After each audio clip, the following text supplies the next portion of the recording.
What's up? What's up? What's up? How you doing? How you been? What's going on? What's good? Oh, you getting it in? Somebody's getting it for you. What's good, people? Woo! What's good, people? Today of another week called Wednesday. Anyway, that being said, what's going on, people? Oh, it is a lot going on in this world, and we're going to come straight to it. Anyway, that being said, I want to talk to you. We have now officially have churches that have been burnt down, and they're trying to say, well, it's not allegedly, but it's actually happening. And ever since the guy who went inside the church and killed those 9 people, it's been a lot of copycats and stuff like that. Now, the thing about it is where they're trying to trick people, it's like somebody coming inside doing the wiring. So they're starting to think that it's somebody from the KKK. And the thing about it is that they're trying to look more in details to see if it's a hate crime, which we already know it is. It doesn't take a mind scientist to figure it out. After 3 churches, I think we pretty much have the answer. And I'm just going to take you straight over to the clip, and this way you can see it for yourself. And they're trying to find out, you know, what it is in reference to. Okay. After being burned to the ground by the Ku Klux Klan. This is the 8th fire at historic black churches over just the last 2 weeks. It's happened in Tennessee, in Georgia, North Carolina, and South Carolina. And now the feds are working to determine if any of these fires are hate crimes. Let's get to NBC's Sarah Dolph. She's in Greeleyville this morning at the scene of this latest fire. Sarah, good morning to you. Well, good morning, Savannah. Fire investigators are bringing in a ladder truck this morning to give them an aerial view of the destruction and to help them determine if this was caused by nature or arson. This morning, local and federal agencies are investigating the cause of a fire Tuesday night at Mount Zion African Methodist Episcopal Church in Greeleyville, South Carolina. About 50 firefighters responded to the scene, but authorities say it's too soon to tell what caused the fire, citing storms and lightning strikes in the area. It's kind of hard to say who might have come through here or what the cause of this was, you know, but we had problems here before, so it really didn't go away. It's still here. The blaze at Mount Zion comes amid a rash of fires that have erupted at black churches all across the South in the past 2 weeks. Officials say at least 2 fires have already been declared arson. All of these recent fires have occurred in the weeks following the shooting at Emmanuel African Methodist Episcopal Church in Charleston on June 17th. Now you see that speculation, people are standing around in shock and stuff like that. You know, as far as the church and stuff like that, it's like, so far, since the people been in the ground, we have the burning of the churches and stuff like that. And to me, I'm starting to wonder, the guy who got, you know, who went out and killed the black people, was he like a starting of someone else, of a group of people who kind of pushed him into doing it, and then they will follow through on the rest of it? Because it seemed more like a copycat. So if you're inside of a church and stuff like that, I suggest you get cameras very, very fast, very quick. Watch everybody as far as, you know, coming into your churches and stuff like that. And, you know, we need to put a stop to this. This is not the answer. This is not the solution forever, you know. He wanted to start a race war, and they're burning down the black churches and stuff like that. And, you know, it is what it is. And my heart goes out to people who just lost something, you know, their churches and stuff like that. I've been in a fire before, so I know what it's like. I've lost everything as well. Anyway, that being said, I want to talk to you in reference to a hardware store owner by the name of Jeff. Okay, this is in East Tennessee. A hardware store owner put up a no gay allowed sign. This sign right here. Okay. Now, this is the thing. He's the owner, and he's using his sign, which is a controversy sign, to ruling out the thing of called gay marriage. He doesn't approve of it. He feels as though he needs to stand up, and he feels as though he should be attacked, because he feels as though if the gay people want to stand up for what they believe in, why do he have to be prosecuted for what he stands for and stuff like that?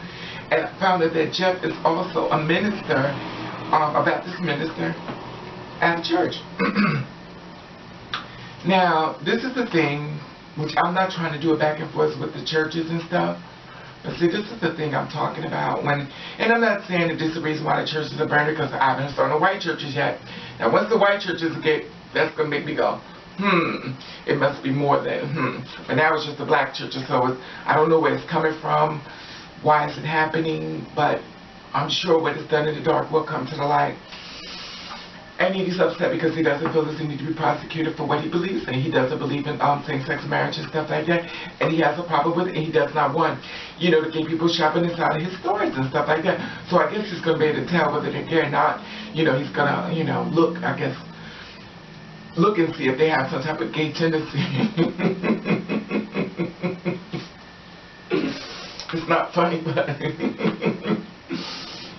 I guess he's going to look and see if they got some type of gayness, or he's going to watch them around the store to see if they walk a certain way, or maybe they sashay over to get the ropes, and they run over to get the lube, you know, and, oh, Jeff, get your mind right. But anyway, that being said, he says he has to stand up for what he believes in, so let him stand up. It is what it is now. I'm going to tell you what you should do, which I know you probably won't. All the gay people should make sure they don't go to his store. You know, it's a lot of times, which I know we probably would not do it, because if we don't stand together, we'll fall for anything. And gay people, as far as you stand together, a lot of times y'all don't. But hopefully it'll change and stuff like that, because a lot of gay people and people who know people who are gay don't go into these stores. These people are going to be drawn to go out of business. You know, it's so funny. You're selling a product. You're not sleeping with these people. You're just selling a product. But anyway, that being said, I'm not going to prosecute him. I really could care less. He could take every little hardware thing. And anyway, that being said, I'm going to take you to another woman, which is hilarious as well. I guess this must be the dum-dum style. I don't want to put her in that category, but okay, this is just my opinion. You may not have to agree with it and stuff like that. This is an African-American woman. Her name is Karen Cooper. And if you want to know what Karen Cooper is, Karen Cooper believes that the Confederate flag is not a racist thing. She says because people feel as though the Confederate flag, better yet, let's do this. Let me show you what she looks like. And she's actually holding the flag itself. Because I was going to break it up, you know, show you the flag and then her. But she's so liberal, honey. She wants you to see exactly how she's embracing it. So here she is right here.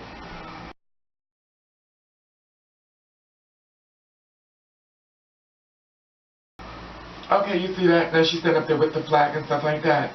Okay, it was, I guess, people that called the Virginia flaggers. They had wanted to do an interview on her and stuff like that, allegedly. So the thing about it is that they wanted to talk to her in reference to, you know, how does she feel about the Confederate flag. I guess they thought that she would give a different response since she's black. But she feels as though, she don't understand what's the problem. She feels as though black people had a choice whether they wanted to be a slave or not. They didn't have to be a slave. They decided that that's what they wanted to be, so they became slaves. And she quoted something by a man by the name of, oh God, where did I put it? Patrick Henry. And she quoted his saying. His saying was, give me liberty or give me death. So she's saying that you didn't have to be slaves. So basically you could have died because you could have just, you know, let them kill you in a store to being a slave. I guess she has a point, you know. You know, you could always just been killed. So this is what you do. Better yet, I'm going to show you the video of her talking. You can see for yourself. Anyway, that's it. You should go. I don't like to be told what to do. I'm a proud Virginia flagger, and we are at Hollywood Cemetery in Richmond, Virginia. I grew up in New York. I was a member of the Nation of Islam in New York. You know, the Nation of Islam thinks, you know, races should be separate, you know, black and white and stuff like that. And then I came down here and we were more together, and I just realized, I was like, well, that can't be right because there's a lot of nice white folks. I mean, people wave to me that I've never known.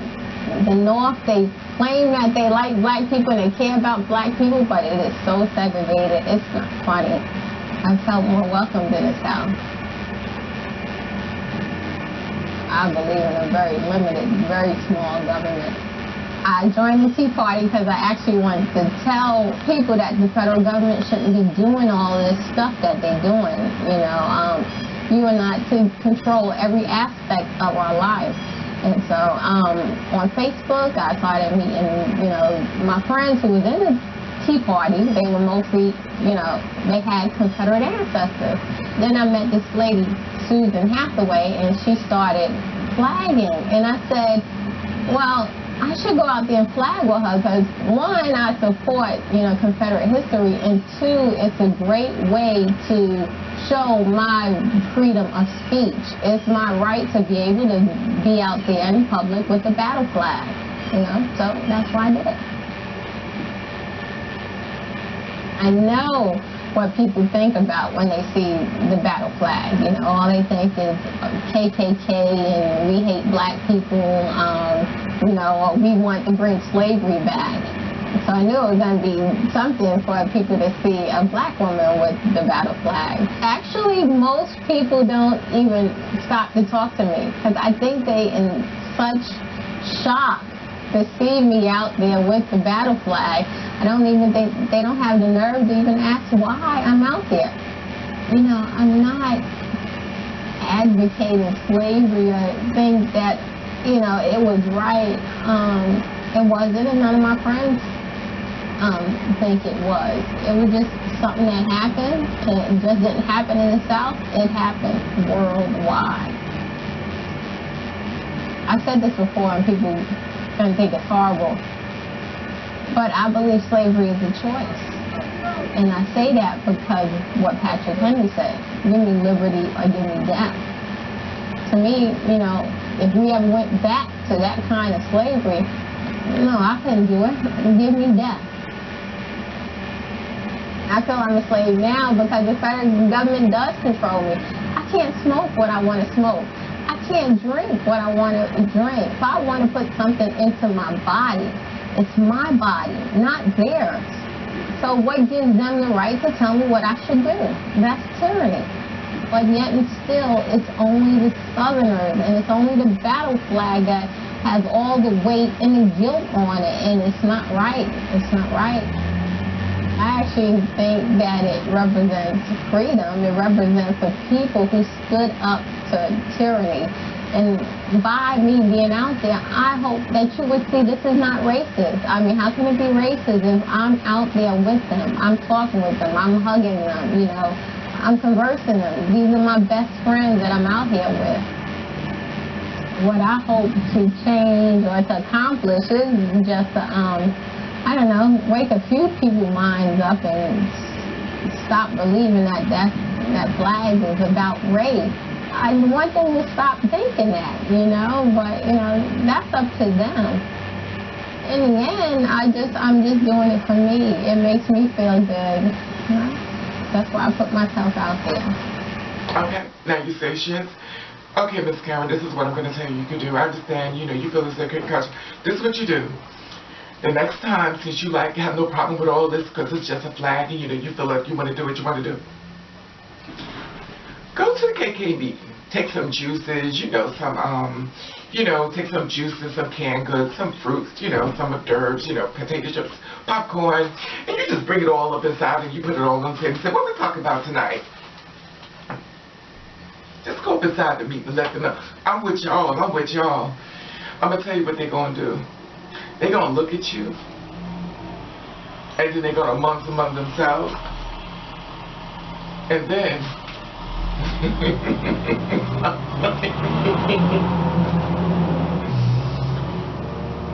someone may hit a camera and holler, world star, and then they'll all come over and start beating your black ass, because at this point you're going to realize that you're black.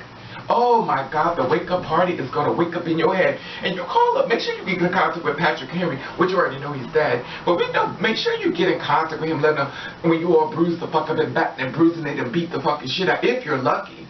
Because God forbid, girl, if they find a tree bitch in it, you may be hanging from a motherfucking tree. You will come together very quick when they grabbing your ass, beating the shit out of you, dragging you through the fucking ground, pulling you up to a fucking tree. Of course you're going to be saying, what are y'all doing? What are y'all doing? Is it like a birthday surprise? Oh, bitch, it's a big surprise.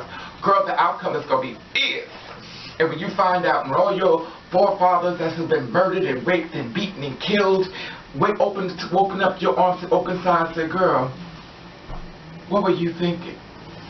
And then you just say, well, I was mad at the government because I didn't feel as though they had the right to tell me what I need to do. And that's okay. But baby, everybody's not welcome everywhere. You got to know your place. When you sit amongst many, make sure you're sitting amongst a few that have your back. And you walk beside of being a fool when you already know your history. Don't be a fool to actually end up living it. Once again, 2015, we're still burning churches. 2015, we're still having race war. 2015, we're still putting what race are you on job applications. Anyway, that being said, I just want to put that out there, and I want to hear your comments, and I want to hear how you feel about that. You already heard my opinion. Anyway, that being said, I want to say hello, all new people. Boom. I want to say old people. Bam. And I want to thank you for watching. Thank you for subscribing. The way you do you. I want you to do your best with it. You can. And if nobody don't like it, then fuck them.